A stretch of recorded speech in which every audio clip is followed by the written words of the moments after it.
Hey, I'm Scott Jones from eMeals, and you're listening to Real Food for Real Life.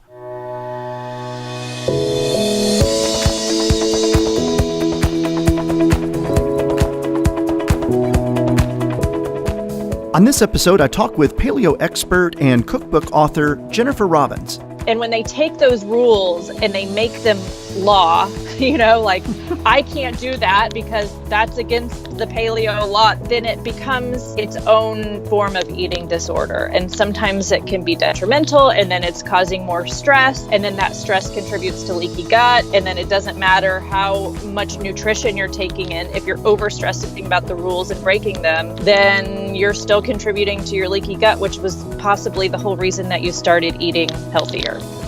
Jennifer and I talk about everything from how you can start a paleo diet on a budget to how to pack paleo-friendly snacks for a family vacation. Now, before we get to the interview, I have a few housekeeping items. First, send us your questions and comments. We read all of them. And if you have a suggestion for a future guest or a potential topic, I'd love to know that too. You can find us on Twitter at eMeals using the hashtag AskEMeals. We also have an email address. It's community@emeals.com. If you don't already subscribe to our podcast, subscribe today. It's simple to do. You can find us at itunes.com/podcast/Real Food for Real Life. And while you're there, leave us a review. And finally, if you'd like more information on eMeals and our variety of meal plan food styles, you can find us at eMeals.com. Try any of our meal plans free for 2 weeks, be it paleo, clean eating, or gluten-free. You can even have your shopping list sent directly to Walmart pickup at no charge, so your groceries are waiting for you. That's it. On with the show. Hi, Jennifer. Welcome back to Real Food for Real Life. How are you doing? I'm doing so great. Thanks for having me on the show again. Yeah. Well, the last time you were on, you were just on the cusp of launching a new cookbook that was going to focus on paleo Instapot recipes. You were also kind of doubling down on your famous legit bread. So how's that been going for you? It has been the most eventful roller coaster year yet, but all good things for the most part. I would say I'm netting good. So, there's definitely some ups and downs in there, but legit bread is in full throttle. It's in a bunch of retailers. It's on Amazon Prime. I just launched it in Amazon Prime in Europe, which is an exciting move. Yes. And so we're just kind of getting warmed up over there, which is great to be able to finally get it into some international hands because shipping is such a deterrent. So, before now, I wasn't really able to do that as much. So the Instant Pot book has been my best seller yet. Wow, congratulations. Thank you. And that's saying a lot because you've had some really successful cookbooks. I appreciate that. I will be very honest and say that the timing of the release of that book worked in my favor and has a little bit to do with me and my work, but a lot to do with the surge of the Instant Pot popularity, as well as people just seeking out healthy recipes. Yeah. So I really can't take credit for, all of the success. I can take credit for the part that I actually contributed, but beyond that, it was right place, right time, and I feel pretty lucky in that sense. Yeah, well, I don't think I think you can safely say that part of any successful venture is a combination of grit, hard work, and then being in the right place at the right time. So I wouldn't discount that because if I'm remembering back to our last podcast episode, you were a real fan. You were one of those early adopters, and I feel like a lot of that happened in the paleo community where the Instant Pot was starting to get some traction, and you were talking about what a enormous help it had been for you and getting dinner on the table for you and your family. And then, gosh, like the next two holiday seasons, yep, it was just crazy. I mean, it was Instapot everything. So, you were definitely fooling around with it and saw the promise of it. And then you kind of jumping on that with the cookbook. And then of course you could probably, Instant Pot has to be one of the most popular Google search terms out there. So yeah, you're right. You really were right place, right time. That's exciting. It is. And to this day, I still use it as the crux of a lot of recipe creation, as well as how I'm feeding my family week to week, because everybody's busy. I feel like it's a combination of things that we're creating on our own as far as being busy, but it's also just this time in history that we are committed to a lot of things, and we work hard and we play hard and we're stretched thin a lot of the time. And when you pair that with the fact that there is a desire to eat healthy, or there's a need, a medical necessity to eat healthy, the Instant Pot is what saves me time and again. So it's not uncommon for me to cook out of the Instant Pot 3 or 4 nights during the week, just so that I can balance putting a healthy meal on the table for my family and running the kids to scouts, and my son's a competitive gymnast, and it never ends. So wow, it's still such a huge tool in my house, and I stand behind that 100%. Yeah, well, that's an exciting testimonial.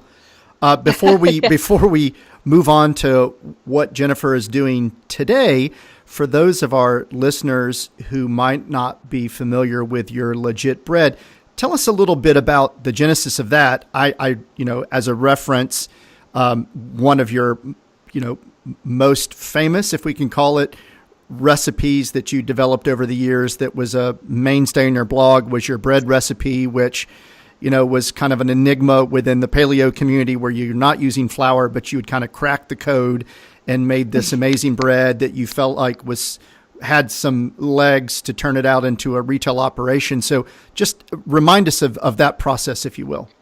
Yes. So it became pretty popular pretty fast, but I did not have the intent of introducing it as a consumer packaged good. But I developed it originally as a recipe for the children's book that I came out with, the Paleo Kids Cookbook. And when I would give sneak peeks of the book before it was released, people came to me and private messaged me and were hounding me on social media, like, please release the bread recipe. I'll pay for it. I don't care. I just need, or I don't have kids. I'm not going to buy the cookbook, or I'm just going to buy the cookbook for the bread recipe. Can you please just hook a sister up, basically? Yeah. And so ultimately it went from, a recipe in a cookbook, and then I sold it as a recipe on my blog as, just kind of a side item. And then I realized that there was such a demand for not just a decent bread, but also a decent bread in the paleo community that was more allergen friendly. So Legit Bread does have eggs, but it's free of nuts. And so, the paleo community has really sort of maybe overused almond flour over the years. And so it was important to me, for the sake of kids with food allergies or kids who don't have nut allergies, but they go to a nut-free school, that I create a product that is friendly for as many situations and as many customers as possible. And so when I saw that need, and even though I was warned by many people not to start a food company, I took the risk because I'm stupid like that, and I just went for it. And I figured, you know what, if it fails, it fails, but I won't know until I try. And I just decided to self-fund it and see what happened. And despite the warnings, so far so good. I mean, it definitely has far more challenges than writing cookbooks or running a blog, but the rewards are greater in the sense that I can really see a tangible product get into the hands of the people that I created it for. And that feels so good, especially when I receive testimonials from parents who say, my kid just had their first sandwich ever. Yeah. You know, I Wow. mean, that's huge. Like I just got chills just talking about it, because that really was the motivation behind it all. And I always said, if I lose my mission somewhere in this, whether it's blogging, book writing, bread baking, whatever, then I need to remind myself why I started this. You know, it wasn't about making money. It wasn't about having some kind of thriving business. When I started the blog, I didn't even know that bloggers could make an income from it. Like, that's how naive I was about the whole thing. So for me, it was just creating something that could help other people, because I know what it's like to struggle with your health and to be stuck in this cyclone of autoimmune symptoms and complications and not knowing where to turn. And so I wanted to be a resource. And as long as I kept that mission in mind, I felt like I was doing right. So yes, it's been great overall. It's I have 4 mixes out. So there's an original bread mix. There's a blonde bread mix, which is just like the original, but it has flax meal instead of psyllium husk for people who are sensitive. And then I have a bagel mix and a pancake mix. Nice. And then, yes. Wow, we're going. And gymnastics practice and Boy Scout meetings and all that stuff. So, well, maybe they'll invent an adapter for the Instant Pot where you can just plug it into like the USB or the aux cord in your car and just charge it there. So you can just always be multitasking. So and have chicken delivered to my vehicle. That's right. That's right. Well, that's a new business. It's a new business. Write it down. Right. Sure. You take that one, Scott. Okay, Jennifer. So let's see. In the last approximately 18 months since we last spoke, you've had a hit cookbook. You've become a specialty food manufacturer. So aside from that, where are you on your paleo journey? It is still very similar to how I started about 4 years ago, which is predominantly paleo, like the name says. I am able to feed my kids, for example, some gluten-free grain so they can have some rice here and there. We're not super strict in that sense, but fortunately, I feel like the paleo community in general has loosened its grips a little bit. And what do you mean by that? With the help of some of the influence, by, I guess, easing back on some of the rules and regulations that were first put into effect. And so people are making more allowances for wiggle room, which is really important, because I don't care what eating lifestyle you commit to. There's no one size fits all, whether you're vegan or paleo or gluten-free or macrobiotic or whatever it is. Right. You may be a vegan who decides that eggs are a good source of nutrients for you, and you tolerate them, and you find sources of eggs from happy chickens, and so you're a vegan who eats eggs, or, you know, something like that. So I think within every one of these lifestyles, it's important to find out what works for you that still kind of follows the guidelines that are set. You know, the guidelines are good because it teaches you where the ideal place might be. And then from there, you can add or subtract what works or doesn't work. So I know people who eat an autoimmune protocol of paleo, that's their version. But, you know, even that was never designed to be a forever commitment. It was designed to be a reset so that you could do more intensive gut healing and then slowly reintroduce foods. But the problem is that people like to interpret things differently, and sometimes they do it because they need guidelines in order to know how not to stray or how to stay really focused. And when they take those rules and they make them law, you know, like I can't do that because that's against the paleo law. Then it becomes its own form of eating disorder. And sometimes it can be detrimental, and then it's causing more stress. And then that stress contributes to leaky gut. And then it doesn't matter how much nutrition you're taking in. If you're overstressing about the rules and breaking them, then you're still contributing to your leaky gut, which was possibly the whole reason that you started eating healthier. So yeah. I just think in general, you gotta chill a little bit. Yeah, and I would agree with that sentiment.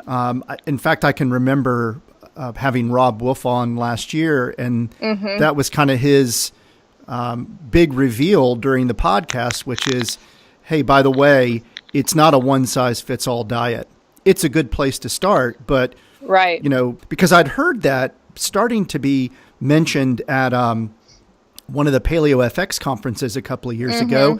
But then when Rob said that, I thought, wow, okay, well, he must be onto something here. And I've seen that slowly begin to unfold, where it's really more about using that as a great place to start, a good guide, a good way to figure out where those spots are where you need to be healing, and finding a way to eat that's best for your body. But then from there, find what works for you. So I'm glad to hear that you're seeing that on your side. I think our subscribers are definitely seeing that. We still continue to see growth in our paleo meal plan. So I know that more people are coming to it. But it's good to know that it's, without watering down the benefits of paleo, it's not quite as dogmatic as it was, say, 2 or 3 years ago. Exactly. And when we spoke last time, even though I'm a smaller influencer, possibly, Rob Wolf is huge, and Chris Kresser is huge, and Nom Nom Paleo is huge. And there are some big, great voices in the community. And I'm grateful for them, because they seem to be more moderate also in how they see the world of food. But also when we spoke 18 months ago, or I think approximately, you asked me, how did Predominantly Paleo come to be? And that was always sort of my mindset, because it's really hard to stick to a set of guidelines if you are traveling, or if you are eating outside of your home, and knowing where you're or if you have kids. If you have kids, there's life. There's real life that has to happen, right? Right, real life. And if you're not in your home 100% of the time, where you have 100% control over what you're able to bring in, it helps to know, okay, if I'm exposed to an oil other than olive or avocado, will I react? Yeah. Because sometimes it's not just about what's ideal, it's what you can tolerate in small amounts outside of your, safety zone. And the other thing too, that I think we have to be careful with is when the rules were written with paleo, there's always an emphasis on the quality of meats and veggies and things like that, and buying organic and grass-fed and free range. And I like to eat that way, and I prefer to eat that way.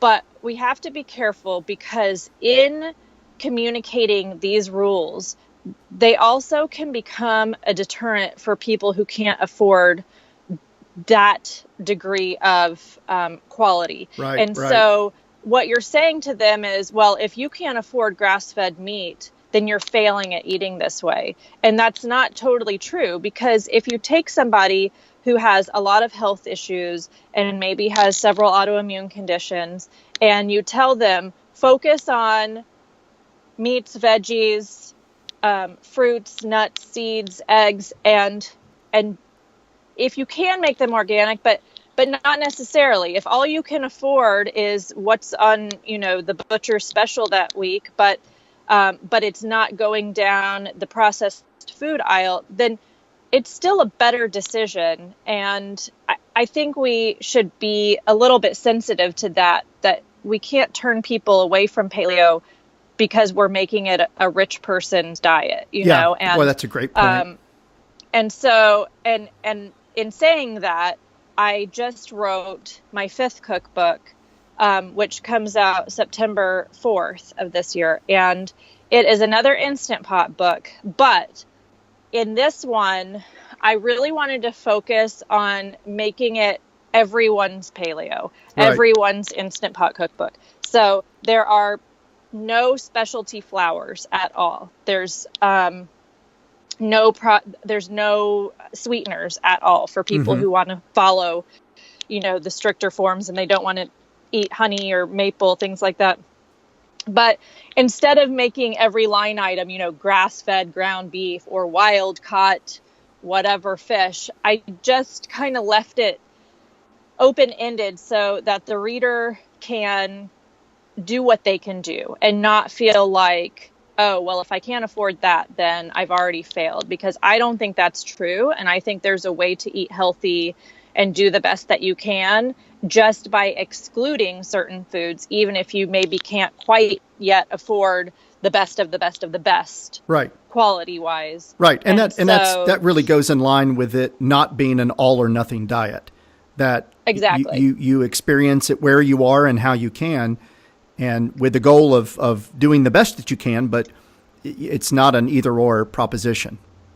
Right. And when you have a family, if you're the only person and you're trying to eat that way, it can be affordable. When you have a family to feed, it becomes intimidating pretty quickly to feel like you're failing at it because all of your eggs were not top of the line or whatever. Yeah. I mean, that's still the goal if you can ever get there, but I don't think it should deter people from trying to eat whole foods. Right. Well, that leads me to two very what I think are important questions, because I know that there are two questions that we often get from our meal plan subscribers that choose the paleo meal plan. So I guess the first thing I would ask is, obviously you have a history of some autoimmune issues. How are those being managed today through the continuation of your largely paleo diet? Would be the first question. The second question is, now that your kids are older, how has that affected the way or influenced the way that you're preparing meals and dinner for your family? So with managing my autoimmune conditions, I would say I still have to be cognizant of what I'm putting in my mouth. When I get lazy or busy and I stray too far from where I need to live, I do start getting some symptoms. So for me, those can be migraines, vertigo, brain fog, fatigue. I get some cardiac symptoms. It's really, I get some weakness. So I have to stay in that happy place.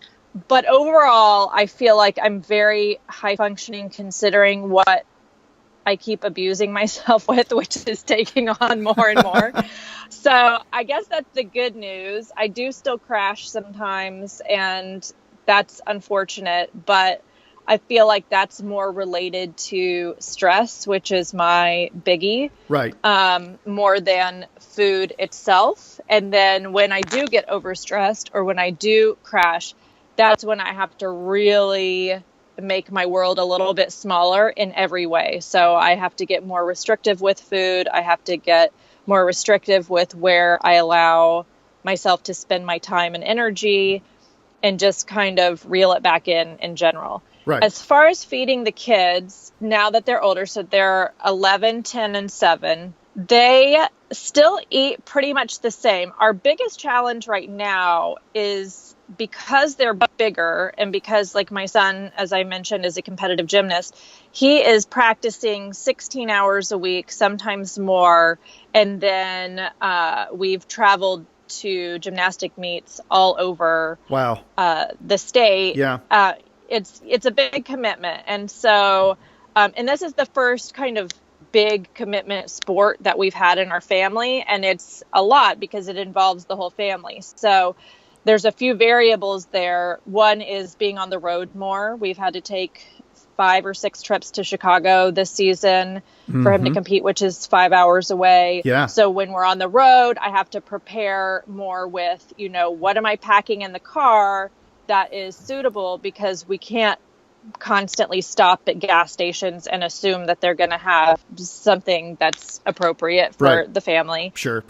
There is the issue of making sure that he is getting enough calories and macros in general, because his frame is really slight and he's kind of an eat to survive kind of dude. He doesn't love food in a very passionate way, the way that I do. And so he's, he would forget to eat and come home from school and go straight to a 4-hour gymnastics practice and not which is not good. Refuel. Right. Yeah. So, I even had a nutritionist friend consult with him, and really, because, mom doesn't know anything because she's a ding dong. So I had my nutritionist friend, consult with him and really try to empower him with understanding that food is not just something that tastes good or bad. It's something that you need for fuel for gymnastics. So that is another kind of hoop we're jumping through right now, is making sure he's getting enough calories, enough protein, enough fat, enough carbs, and just making more food in general now. When they're little, you can I was going to say the volume of having 3 kids that grow up, it's like vacuum cleaners. Right. And for the longest time, I could literally make 1 pound of chicken or 1 pound of ground beef in whatever dish for the entire family. I mean, for years and years. And now I'm like, okay, I guess we're a 2-pound family now. I don't know when it happened exactly, or if it was overnight, or if it was a slow transition, but 1 pound of ground beef does not feed a family of 5 when they are at this point. Yeah, I like that. Are you a 1 pound family or a 2 pound family? Right. Let's assess your needs. Yeah. And so that, just kind of adjusting to all of those things, being on the road more, traveling and eating the right foods while we're gone, because the kids, I really do try to keep strictly gluten-free with reduced dairy intake. I try not to really keep any dairy in the house, but they can have gluten-free pizza on occasion, things like that. So we still are a typical American family in the sense that we cannot always assume that every meal is going to be eaten at home, because we are doing things outside of the home. So I want to know, with my kids, I know that dairy is a big trigger for inflammation, sinus. My middle daughter was diagnosed with sleep apnea at age 5. And so removing dairy actually shrunk all of the tissues in her throat. Yeah, and I've heard that. Yeah. And they wanted to take her tonsils out. And I was like, well, just hold up. Let me just see what mom can do real quick, because I know dairy was an issue for me. And so as I took them off, I saw these changes. So it helped me understand what our wiggle room is. And luckily at this point, they understand how they need to eat. It doesn't mean that they won't make some less than great choices from time to time. Sugar is always a battle, I think, just because it's in everything. I have to encourage them, in spite of this, to try to make good choices. And sometimes I'll say, hey, if you make a good choice and you say no to that candy, we can do something else special. And I try to appease them in a way that they still feel rewarded for whatever good behavior or good grades, but that we find that reward in another currency. So, Jennifer, for those moms out there who are in a similar situation, and you sure know there are a ton of them who are, in charge of keeping their family fueled on the weekends when they're traveling all around for sports and activities, aside from the things you might or might not find in a convenience store, what are kind of your go-to snacks that you pack in the car that you can travel with, that are on the go, that, are kind of like your secret weapons? Let's see. So we eat Lara bars, Epic bars. Mm-hmm. I know I'm plugging brands right now, but everybody knows who they are anyway. So those are really good and popular items. Yeah. Right. And they're affordable, for the most part, so you can grab a bunch and toss them in a bag, and they're shelf stable. Mm-hmm. I always bring jerky of some kind. Mm-hmm. What kind of jerky do they like, by the way? Because I have a daughter that's not so big on beef jerky, but she'll demolish a bag of turkey jerky in one sitting. I mean, do you find that there are different meats that your kids respond to? Yeah, so the chicken and turkey jerkies seem to be more, I guess they're easier to chew and break down. That and makes sometimes sense. beef can get a little tough. Yep. And so I think that's why kids have an aversion to it, because you feel like 30 minutes later, you've still got the same hunk of meat in there. Yeah. And so, yes, I would definitely say like chicken and turkey, or the beef sticks versus actual dried jerky sometimes do better because they're ground up a little bit more. So those are definitely popular. And Epic has some of those too, like the little chicken bites that are like in the jerky squares. And then I always bring a trail mix, sometimes just a big giant bag of, mixed nuts and stuff. I do bring chips, so I'm not opposed to potato chips. I just try to find, better ones and better oils if I can. I'll bring gluten-free pretzels because they do eat those. Right. And then I'll usually throw a treat of some kind in there, whether I make, a recipe of my own, like a gluten-free cookie or something like that. So they do get treats. But I do definitely try to keep a big bag of snacks, because I swear there's something about the minute the car engine turns on, everybody's starving, even though they just ate. And I'm like, it's weird, isn't it? Did you not just have 3 eggs for breakfast? I know. What? It is creepy. I don't know. There's something, the inside of our vehicles, I swear, are inoculated with some kind of gas that makes kids, starving, ravenous as soon as they get in there. Starving. So yeah, that is, it's like, what of the, I don't even care if we forget clean underwear for a trip. I'm like, where's the snack bag? That's right. Because that is like, anything else we can handle, but we need the snack bag to be fully equipped and ready to roll at any given moment. Wow, that's great stuff, especially as all of us parents out there have the end of school looming, which, typically means, some summer travel or at least more travel. So these are all really great things to write down and have on file. So the next time we're packing for a trip, we'll have some tips for gathering up the right kinds of snacks. So thanks for that. Definitely. And sure. Jennifer, thank you so much for being a guest again. And gosh, just wish you the best of luck for this upcoming cookbook, and remind us again when that's going to be hitting the market. Is that September? September 4th. It's September called Affordable Paleo Cooking with Your Instant Pot. As always, we'll have links to your website and for all the resources so people can find that. And Thank you. We'll hopefully reconnect down the road and check in with you again. Yes, I'm looking forward to that. You've been listening to Real Food for Real Life. Subscribe today and you'll never miss another episode. You'll also have access to past episodes with terrific guests ranging from cookbook authors to paleo experts, to clean eating experts, to fitness pros. You can find us at itunes.com/podcast/Real Food for Real Life. And when you subscribe, be sure to leave us a review. You can also find us on other popular podcast apps like Stitcher and Google Play Music. If you have questions about this episode or our podcast, feel free to email me at community@eMeals.com, or you can tweet them to me at eMeals using the hashtag AskEMeals. To get more information on eMeals and our variety of meal plans, visit us at eMeals.com. Until next time, I'm Scott Jones. Thanks for listening.